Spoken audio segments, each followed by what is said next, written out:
तुम्हाला काय वाटतं एकूणच जी परिस्थिती आहे ती बघता लोकांनी खरंच विश्वास ठेवायला पाहिजे का गृह खात्यावर?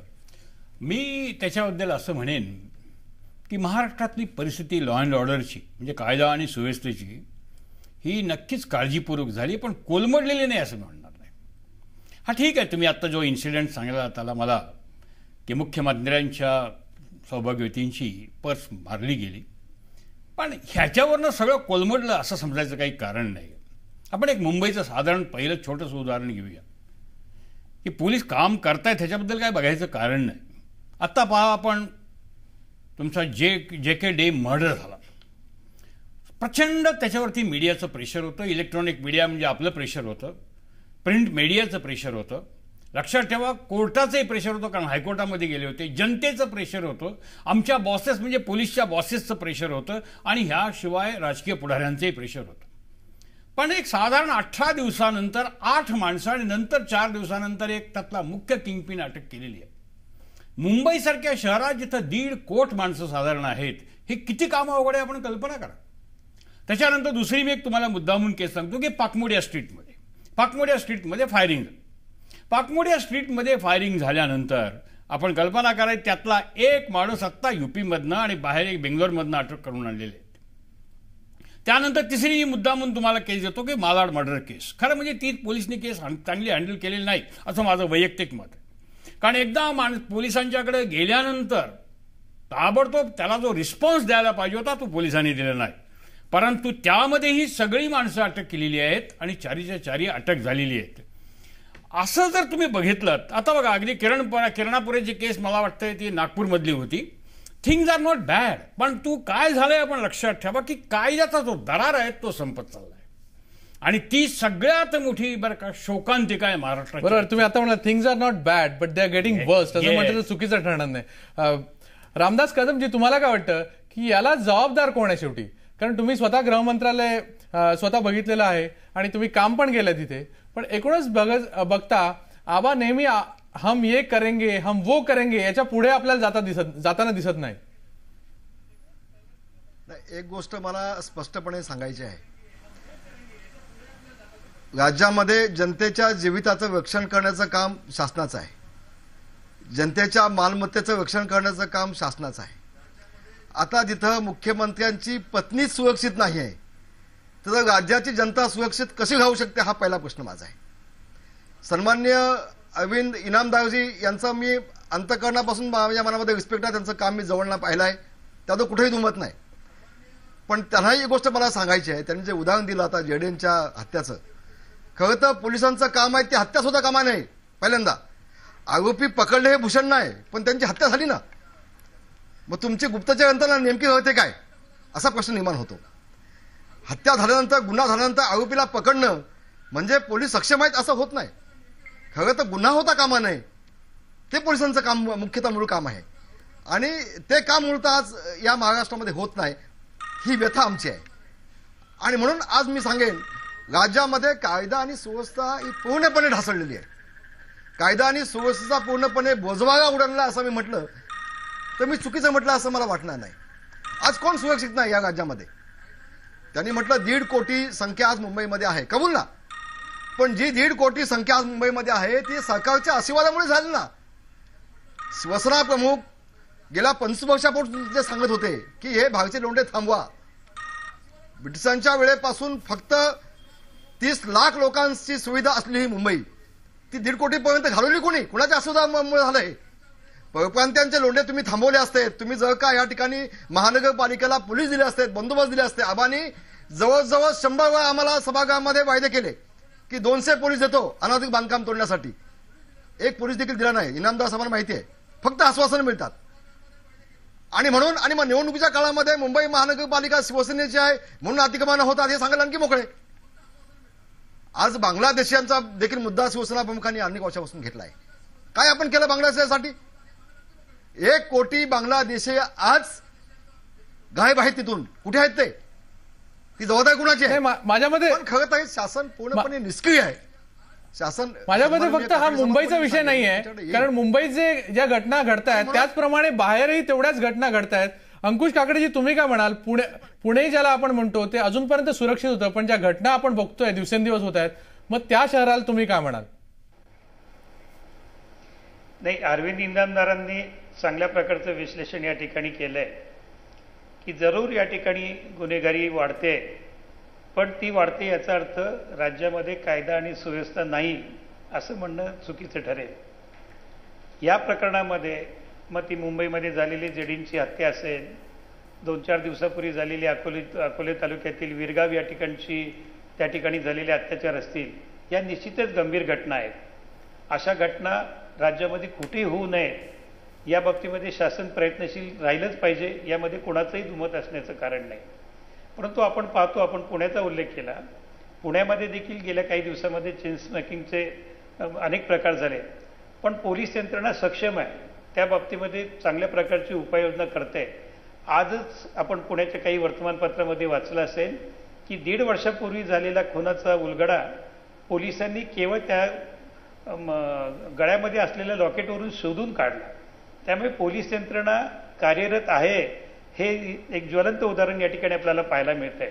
अर्थात हे सर्व करीत असताना गुन्हेगारी होते, खून होत आहेत, दरोडे पडत आहेत, याच्या पाठीमागची सखोल कारणं देखील आपण शोधून काढली पाहिजे. आणि केवळ गृहमंत्र्यांचा राजीनामा मागून किंवा ह्या सर्व प्रकरणाचं खापर गृहमंत्र्यांवरती फोडून हे प्रश्न सुटणार नाही. पोलिसांची देखील काही अडचणी आहेत, राज्य शासनासमोर सुद्धा देखील काही समस्या असू शकतात. अर्थात या समस्या त्याला कारणीभूत आहे असं मी म्हणणार नाही, परंतु त्या बाबतीमध्ये विचार केला पाहिजे राज्यकर्त्या पक्षांनी, सरकार पक्षांनी. अंकुशजी, मला एक सांगा, आपण थांबायचं म्हणजे किती थांबायचं? कारण प्रत्येक वेळी जी कारणं दाखवली जातात, आज 2009चा जर रिपोर्ट आपण बघितला तर महाराष्ट्र नंबर 1 आहे, आणि ते पण दरोडे आणि चोरी या 2 प्रकारामध्ये महाराष्ट्राचा नंबर 1 आहे, म्हणजे बिहारच्या पेक्षा वर आहोत आपण पूर्ण देशामध्ये. मग अशी जेव्हा परिस्थिती येते तेव्हा नक्कीच गृहमंत्री काय करतायत? कारण आपण नेहमी म्हणतो प्रिव्हेन्शन इज बेस्ट डिटेक्शन असं म्हटलं जातं. जर आपण जर गुन्हा घडण्याच्या आधी प्रिव्हेंट करणार नसू तर नक्की मग याचा ब्लेम आहे तो फक्त पोलिसांवर टाकायचा का, की गृह खातं याच्याबद्दल काय करतंय आणि त्यांनी काय आखणी केली आहे हे जर विचारलं तर लोकांमध्ये काय चूक आहे, लोकांची काय चूक आहे? देवेंद्र फडणवीसजी, तुम्ही काय म्हणाल की ज्या पद्धतीची आकडेवारी आहे ती आकडेवारी बघितली की वाटतं की वातावरण खरंच स्फोटक आहे? नाही बघा, आकडेवारी तर याच्यापेक्षा भयानक आहे. आपण जर आर्थिक पाहणी उघडून बघितली तर त्याच्यात महिलांवरती आणि बालकांवरती गुन्ह्यांमध्ये देखील महाराष्ट्र अव्वल आहे. पण आता त्या आकडेवारीत मला जायचं नाही. मुळामध्ये महाराष्ट्रात काय घडतंय, म्हणजे मी इनामदार साहेबांना सांगेन की साहेब, आपण होतात तसं आता पोलीस राहिलेला नाही. आपलं काम आम्ही पाहिलंय, आपण जर पटलं नाही तर ठोकर म्हणून निघून जात होतात. आज पोलीस ही राजकारण्यांच्या ताटाखालचं मांजर झालाय. आणि दुर्दैवाने आता आपण अगदी नगरची घटना घेऊ. या नगरमध्ये आज परिस्थिती अशी आहे की नगरच्या जवळपास सर्व पोलीस स्टेशनमध्ये जिल्ह्यातल्या उपनिरीक्षक किंवा पोलीस निरीक्षक पदाचे लोक रुजूच झालेले नाहीत. बदल्या होतात, बदल्यानंतर लोक रुजू होत नाहीत. आज आपली परिस्थिती अशी आहे की मुंबईमध्ये टोळी युद्ध पुन्हा सुरू झालेलं आहे. आणि केवळ जेडे नाही, त्याच्या आधी आपण बघितलं असेल की ज्या प्रकारे एका गटाचा दुसऱ्या गटावर हल्ला चाललाय, पुन्हा एकदा टोळी युद्ध तिथे सुरू होत आहे. महाराष्ट्रातला एकही जिल्हा असा नाही की ज्याच्यामध्ये दरोडेखोरीच्या घटना होत नाहीयेत. इतक्या मोठ्या प्रमाणात दरोडेखोरीच्या घटना होत आहेत. आणि मी आपल्याला एक गोष्ट विचारू इच्छितो की गुन्हे घडतात, अनेक ठिकाणी घडतात. गुन्हे घडणं आपण पूर्ण बंद करू शकत नाही, पण डिटेक्शनचा रेट काय आहे? डिटेक्शनचा rate is one of the lowest. 8%, 9% डिटेक्शनचा रेट आहे. How many people are brought to justice? आम्ही कोणाला जस्टिसला आणू शकत नाही. अगदी जेडे हत्याकांडाचा आपण विचार केला तरी त्याच्यामध्ये आजही मोटिव्ह काय आहे हे पोलीस सांगू शकलेले नाहीत. त्या संदर्भात अजूनही दे आर गेसिंग. आणि म्हणून एकूण जर आपण परिस्थिती बघितली तर कायदा आणि सुव्यवस्थेमध्ये आपण पूर्णपणे सपशेल अपयशी झालोय. अगदी 26/11चा हल्ला झाल्यानंतर एवढा प्रधान कमिटीचा रिपोर्ट आला. मी आपल्याला प्रश्न विचारू इच्छितो, 2 वर्षामध्ये करकरे यांच्या मृत्यूनंतर एक तरी आम्ही जॅकेट खरेदी करू शकलो का? एकही जॅकेट अजूनही खरेदी केलं नाही. आजही जर एखादा हल्ला मुंबईवर झाला तर जे बिना बाह्यांचं जॅकेट घालून करकरे गेले होते, बुलेट प्रूफ जॅकेट, तेच जॅकेट घालून आम्हाला जावं लागेल. आजही आम्ही बोटींची खरेदी करू शकलेलो नाही. मग आम्ही नेमकं करतो काय आहोत? अधिकारी आम्ही नेमू शकत नाही. 9,000 अधिकाऱ्यांच्या जागा रिकाम्या आहेत. आम्ही त्याच्या संदर्भात आमच्याजवळ कुठलंही धोरण नाही. आम्ही अधिकारी नेमू शकत नाही, शस्त्रास्त्र खरेदी करू शकत नाही. केंद्र सरकारने पोलीस आधुनिकीकरणाकरता दिलेला पैसा त्याच्यामध्ये आम्ही 2 आणि टॉर्च विकत घेतले आणि तरी देखील तो पैसा आम्ही खर्च करू शकलो नाही. आणि रोज घटना वाढतायत आणि पोलीस न्याय देत आहेत का? पोलीस स्टेशनमध्ये जाऊन पहा, तुमचा FIR पैसे घेतल्याशिवाय नोंदवला जात नाही. गरीबाला या पोलीस स्टेशनमध्ये कोणी विचारत नाही, सामान्य माणसाला विचारत नाही. आणि पोस्टिंगचा तर एवढा मोठा घोळ आहे आणि एवढा मोठा भ्रष्टाचार आहे की ज्याच्याबद्दल बोलायलाच नको. आबा, आम्ही मानतो तुम्ही चांगले असाल, कदाचित तुम्ही इमानदार असाल, पण फायदा काय आहे? या पोलीस प्रशासनावर तुमचा वचक कुठे आहे? तुम्हाला साधा हवालदार जर ऐकायला तयार नाही, पोलीस बलात्कार करतात, पोलीस चोऱ्या करतात, तोत्या पोलीस सापडतात आणि तुमचे अधिकारी एकमेकाशी गँगवॉर करतात आणि तुम्ही जर त्या ठिकाणी केवळ बघ्याची भूमिका घेणार असाल तर मला असं वाटतं की कुठेतरी तुम्ही गृहमंत्री म्हणून सपशेल फेल झालात आणि तुम्ही गृहमंत्रीपद सोडलं पाहिजे. इनामदारजी, तुम्हाला काय वाटतं की पोलिसांची जबाबदारी केवढी आणि गृहमंत्र्यांची जबाबदारी केवढी? कारण ही शेवटी एक टीम म्हणून बघितली जाते. मग जसं आता ते म्हणाले की करकरे जाऊनही 2 वर्ष झाली आणि जर आपण एकही जॅकेट विकत घेऊ शकत नसलो, मग त्यात चूक कोणाची, की पोलिसांची की मग मंत्रालयाची? जॅकेट बद्दल मला आपल्याला सांगितलं पाहिजे, कारण मी फोर्स 1 मध्ये गेलो होतो एकदा, मला त्यांनी बोलवलं होतं. खरं तर जॅकेट घेतले आणि फोर्स 1ला जॅकेट्स आहेत, आपण लक्षात ठेवा. नव्हते आतापर्यंत, परंतु आता जॅकेट्स आलेले आहेत. खरं म्हणजे आमचे जे दाते आहेत फोर्स 1चे प्रमुख, त्यांनीच मला हे सांगितलेलं आहे की jackets are there is no doubt about it. आता सगळ्यात जर महत्वाची गोष्ट मला असं म्हणायचं आहे, कारण मी आता बघतोय की बहुतेक करून बरं का, एक काकडे साहेब सोडले तर 2 वर्षच एक असं सुरू आहे हा अवतरणका. मला एकच सांगायचं आहे की गेले आपण साधारणपणे 160 वर्षापूर्वीचा कायदा आपण चालवलाय, ह्या कायद्यामध्ये कधी बदल केला का आपण? अजूनही पोलिसांना साधे अधिकार दिले गेलेले नाहीत. आपण लक्षात ठेवा की प्रत्येक ठिकाणी बरं का, रेव्हेन्यूकडे जा, SDM कडे जा, आता तडीपारीचे गुन्हे आहेत. ही सगळी गोष्ट खरी आहे, यातली बऱ्याचशा गोष्टी खऱ्या आहेत, मी मान्य करतो. सर्वात जर वाईट गोष्ट काय असेल पोलिसच्या दृष्टीनं आणि जनतेच्या दृष्टीनं, जे क्रेडिबिलिटी गॅप ज्याला आपण म्हणतो ती, आणि ती म्हणजे पोलीस स्टेशनला चांगली वागणूक दिली जात नाही, ही सगळ्यात वाईट गोष्ट आहे. पण त्याच्याबरोबरच आपण एक कल्पना करा की आज आपलं कोठेवाडीचं प्रकरण म्हणाला, मी कोठेवाडीबद्दल मी आता विचारलं आमच्या अधिकाऱ्यांना एका, ते म्हणले 3 मंडळी अटक केलेली आहेत आणि त्यांचा आता PCR होणार आहे. आपल्याला सांगतो, हे प्रकरण झाल्याबरोबर 24 तासाच्या आतमध्ये ही मंडळी अटक केलेली आहे. पण फक्त पोलीसचं तुम्ही या वेदना पण बघा ना. मी मान्य करतो HBT वाढल्या, चेन स्नॅचिंग वाढलं, दरोडेही वाढलेत, हे सगळं मी मान्य करतो, यात काही बघायचंच कारण नाही. पोलीस स्टेशनला वाईट वागवतात हेही मान्य करतो, डिसिप्लिन कमी झाली हेही मान्य करतो. पण हे झालं का? त्याचं कारण असं की तडीपारीची प्रकरणं जर सचिवालयामध्ये किंवा मंत्रालयामध्ये जर सुटणार असतील आणि तडीपार करणारी जी आहेत ही जर मंडळी बरं का आमच्या पुढाऱ्यांच्या बरोबर राहत असतील तर पोलीस काय करणार आपण मला सांगा. दुसरी महत्वाची गोष्ट मला असं सांगायचंय की हे गँगस्टर्स काम करतात, बरोबर आहे, अगदी व्हेरी ट्रू. परंतु ह्याच्यावरती किती प्रमाणात अवघड आहे पोलिसला काम करणं हेही पोलिसनं पाहिलं पाहिजे. आणि मी आपल्याला सांगितल्याप्रमाणे सगळ्यात जर काय वाईट गोष्ट झाली, पण ही जर अवघड परिस्थिती होत असेल तर ही परिस्थिती होण्यास जबाबदार कोण? आम्ही सांगतोय दरवेळेला. एक लक्षात ठेवा की आतापर्यंत एक रामदास आपल्या कदमांनी फार चांगला पॉईंट सांगितला की कन्व्हिक्शन रेट कमी आला, 8 ते 9% आलं फक्त. की मी ज्या वेळेला आम्ही सर्व्हिसमध्ये आलो तो साधारणपणे 75 ते 80% होता. तो घसरत किती खाली आला आपण कल्पना करा. त्याचं कारण असं आहे की क्रिमिनल जस्टिस सिस्टमच आपली कोलॅप्स होऊन गेलेली आहे. आज आपण कल्पना करा की 2G स्कॅम किंवा कॉमनवेल्थचं स्कॅम जे निघालं गेम्सचं, ह्याचं कारण असं आहे की त्याचं संपूर्ण सूत्र सुप्रीम कोर्टाने आपल्या हातात घेतली. कारण राजकारणी लोकांनी या पोलिसात सुथळा करून टाकला, आपण एक लक्षात ठेवा. आणि त्याच्यामध्ये आमचे अधिकारी पण सामील झाले. जो अधिकारी प्रामाणिक आहे, स्वच्छ आहे, नीटनेटका आहे, चांगलं काम करणार आहे, कायद्याला धरून घेणार आहे, त्याला हकलून द्यायची आपण पद्धत सुरू केली. आणि ही पद्धत सुरू झाल्यानंतर पुढे काय होणार? मग मला आपण सांगा की इथं पहिल्यांदा जर काय पाहिजे तर अप्रतिम नेतृत्व पाहिजे. आणि ते जर नेतृत्व प्रामाणिक असेल तर त्याला बरं का पूर्ण सपोर्ट सगळ्यांचा मिळाला पाहिजे. मला एक म्हणायचं, आपण कल्पना करा की ही झाली की ऑर्डर्स घ्यायच्या, प्रत्येक ठिकाणी ऑर्डर्स घ्यायच्या पुढाऱ्यांच्याकडनं घ्यायच्या. का बरं मला आपण सांगा? खरं म्हणजे इन्व्हेस्टिगेटिंग पोलीस हे वेगळं करून टाका, कुणाची जरूर नाही. तिथं फक्त ज्युडिशियरीला we are responsible to the judiciary, एक कमिटी नेमा, त्याच्यामध्ये कोणी एखादा जज ठेवा, एखादा पुढारी ठेवा, एखादा IPS अधिकारी ठेवा आणि त्यांना करू द्या. हे सगळं रेकमेंडेशन केलंय. मला आपण सांगा की दुसरी महत्वाची गोष्ट म्हणजे आमच्या DGला काय पॉवर्स येतो. 2.25 लाख ते लोक कंट्रोल करतात, 2.25 लाख त्यांच्या हाताखाली काम करतात. पण तू प्रत्येक हागलं पादलं मुतलं तरी पोलीस आपल्याला कसा मंत्रालयामध्ये जावं लागतं, कारण त्याचा बॉस कोण करून ठेवलाय? तर आपण कल्पना करा की त्याचा बॉस करून ठेवलेला आहे होम सेक्रेटरी.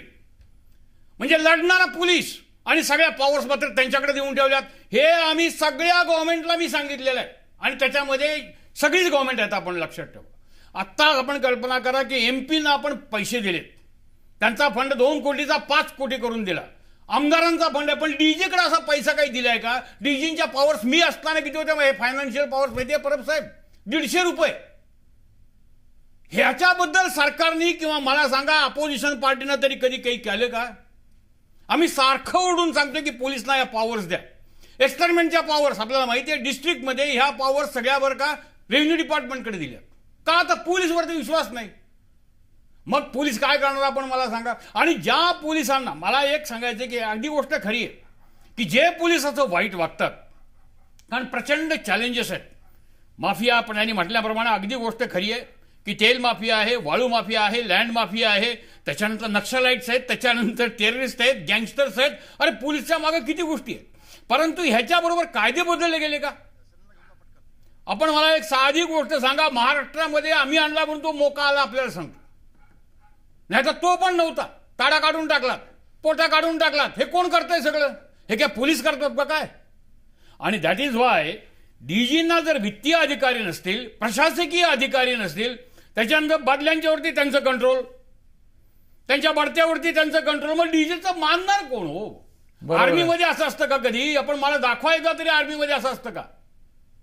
आणि हे जोपर्यंत, कारण एक मला एक चांगली गोष्ट आठवली, तुम्हाला गंमत म्हणून सांगतो, एका मिनिटात खतम करतो की मी तुमच्या नागपूरला पोलीस कमिशनर होतो आणि नागपूरला पोलीस कमिशनर असताना माझ्याकडे एक लंडनचे त्यावेळेला जे आयजी होते ते लंडनवरनं भेटायला आले. त्या बिचाऱ्यांचं वय जवळजवळ 87 वर्ष होतं मी नागपूरला कमिशनर असताना. आणि आल्यानंतर ते आले बंगल्यावरती भेटायला मला. He was very happy to see की अरे हीच कंडिशन बंगल्याची चांगली आहे, पोलिसही त्यांना सल्यूट करत होते वगैरे. त्याच्यानंतर मी त्यांना विचारलं की काय करायला पाहिजे, आपलं मत आहे. तर ते म्हणले मी बॉबीबद्दल आपल्याला एकच सांगतो की बॉबी म्हणजे आमच्या ब्रिटिशांची शान आहे. आम्ही आमच्या पोलिसांना कधी शान म्हणून वापरलं का? दुसरी महत्वाची गोष्ट त्यांनी सांगितलं की काहीही करा इनामदार तुम्ही, you are a commissioner of police, पण एक लक्षात ठेवा की ऑफ लॉ म्हणजे कायद्याचा दरारा हा संपता कामा नये. गुंड आणि पोलीस बरोबर जर गुंडांच्या बरोबर जर आमचे पुढारी असतील तर लक्षात ठेवा पोलिसांच्या मागे 100 पटीने जनता उभी राहिली पाहिजे. जर कायद्याचा दरारा पाहिजे असेल तर नथिंग डुईंग, किती मोठा पुढारी असू द्या. आपण कल्पना करा की 2G स्कॅम मध्ये कसे सगळे एक एक आत जायला लागले, कारण सीबीआय सुप्रीम कोर्टाच्या हातामध्ये गेली. हे जर तुम्ही केलं, माझी खात्री, मला पण अतिशय वाईट वाटतं, वेदना होतात, तुम्हाला सांगतो, विलक्षण वेदना होतात की ह्या महाराष्ट्रामध्ये जो आमचं स्कॉटलंड यार्ड आम्ही म्हणतो तर त्याचा आता बॅकयार्ड झालेला आहे. तुम्हाला लक्षात ठेवा, हे मी मान्य करतो, पण दिस रिमेन्स अ फॅक्ट की we have to do something. आणि हे सगळ्यांची काम आहेत, हे एकट्या पोलिसचं काम नाही. बरोबर आहे. अंकुश काकडेजी, तुम्ही काय म्हणाल की ज्या पद्धतीने पोलिसांना वागवलं जात आहे, म्हणजे थोडक्यात जे गुलामीच्या पद्धतीने वागवलं जात आहे, तर त्याबद्दल तुम्हाला काय म्हणायचं आहे? आणि प्रत्येक वेळी जर माणूस मंत्रालयात जात असेल आणि जी उजुरी करायला लागणार असेल मंत्र्यांची, तर मग पोलिसांचा वचक कसा राहणार आणि मग याला जबाबदार कोण? अरविंद इनामदारांनी पोलीस खात्याची व्यथा अतिशय चांगल्या पद्धतीने मांडली आणि ती वस्तुस्थिती आहे की आज प्रत्येक वेळेला छोट्या गोष्टीसाठी सुद्धा जर का मंत्रालयामध्ये होम सेक्रेटरीचे दरवाजे ठोठावे लागत असतील तर ते योग्य नाही. स्थानिक पातळीवरती किंवा जिल्हा पातळीवरती, शहर पातळीवरती पोलीस खात्याला त्या अधिकाऱ्यांना अधिकार दिले पाहिजे. अर्थात हा प्रश्न त्यांनी सांगितलं की मी अनेक सरकारांपुढे मांडला पण त्याच्याला काही तड लागली नाही. मला असं वाटतं की सध्याच्या परिस्थितीमध्ये जी परिस्थिती निर्माण होऊ पाहते सर्वच राजकीय पक्षांनी, मग त्याच्यामध्ये आमचे देवेंद्र फडणवीस असतील, रामदासजी कदम असतील किंवा काँग्रेस आणि मनसे, सगळ्यांनी एकत्र येऊन या पोलीस खातं सक्षम कसं होईल, त्यांना आणखी आपण सुविधा कशा देऊ शकू या बाबतीत साधक बाधक विचार केला पाहिजे. राजकारण थोडं बाजूला ठेवून राज्यातील कायदा आणि सुव्यवस्था ही चांगली राहील याची जबाबदारी सरकारी पक्षावरती निश्चितच आहे, पण त्याला साथ देखील विरोधी पक्षांनी देखील केली पाहिजे या मताचा मी आहे. एखादी घटना घडल्यानंतर ताबडतोब त्याच्यावरती टीका करणं सोपं असतं, पण त्या घटनेतून त्याचा मार्ग काढणं, त्याचा शोध काढणं, गुन्हेगारांना पकडणं या देखील गोष्टी महत्वाच्या असतात. अंकुश काकडेजी, हे सगळं ऐकायला नेहमीच बरं वाटतं आणि आपण जेव्हा ऐकत असतो किंवा कुठला पुढारी बोलत असतो की सगळ्यांनी एकत्र यायला पाहिजे, हे करायला पाहिजे, पण शेवटी करणार कोण? कारण ज्याचं सरकार आहे त्यांनी जर पुढाकार घेतला तर माझ्या मते सुरुवात तरी होईल. ठीक आहे, रामदास कदमजी, तुम्हाला काहीतरी बोलायचं होतं, बोला. एक गोष्ट मला सांगायला हवी की मगाशी मी म्हटलं की पोलिसांच्या देखील तेवढ्या चुका आहेत ना. मी एक पोलीस शिपायाचा मी देखील मुलगा आहे आणि मी विधानसभेमध्ये विरोधी पक्षाचा नेता असताना देखील पोलिसांच्या समस्या सभागृहामध्ये मांडल्यात. पण आज उलट झालंय, आज कुंपणच शेत खात आहे. इनामदार साहेब जरी मगाशी म्हटले तर देखील एक गोष्ट मी त्यांच्या लक्षात आणू इच्छितो. आज तुमचं पोलिसांचं गुप्त हे खातं आहे कुठं? तुमचं खबऱ्यांचं जाळं आहे कुठं? आयबीचा रिपोर्ट आल्यानंतर देखील तुमचे आयुक्त झोपा काढतायत.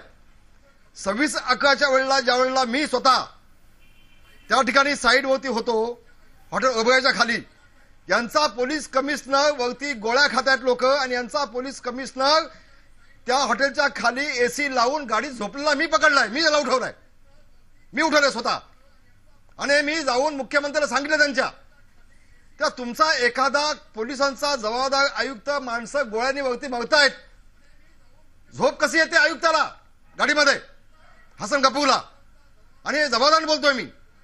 आणि म्हणून आपण जरी पुढाऱ्याकडे बोटं दाखवलीत तर देखील तुमची पोलीस यंत्रणा देखील नासले सडले हे आज आपल्या उघड्या डोळ्याने आपण बघतोय. आता तुमचे पोलीस चगचा धंदा करतायत पोलिसांची गाडी घेऊन. तुमचे पोलीस मुलीमती बलात्कार करतायत पोलीस खाकी वर्दीमध्ये. म्हणजे खाकी वर्दीतलाच गुंडाच आपल्याला पाहायला मिळतोय. ही नामुष्की या महाराष्ट्राला कधी पाहायला मिळाली नव्हती. एक वेळ मुंबईच्या पोलिसांचं नाव संबंध जगात 2 नंबरचं होतं. आज मुंबई पोलिसांचं नाव बिहारच्या खाली आलंय. याला जबाबदार कोण? फक्त राजकारणी आहेत का? नाही, पण ही परिस्थिती बिघडण्यासाठी जबाबदार कोण आहे? कारण नेहमी फक्त दुसऱ्यांकडे बोटं दाखवून 4 बोटं आपल्याकडे असतात हे विसरायला नको. इनामदारजी तेच म्हणाले की प्रत्येकाने जबाबदारी घ्यायला पाहिजे आणि राजकारण्यांची पण तेवढीच मोठी जबाबदारी आहे जर ते पोलिसांकडे बोट दाखवत असतील तर.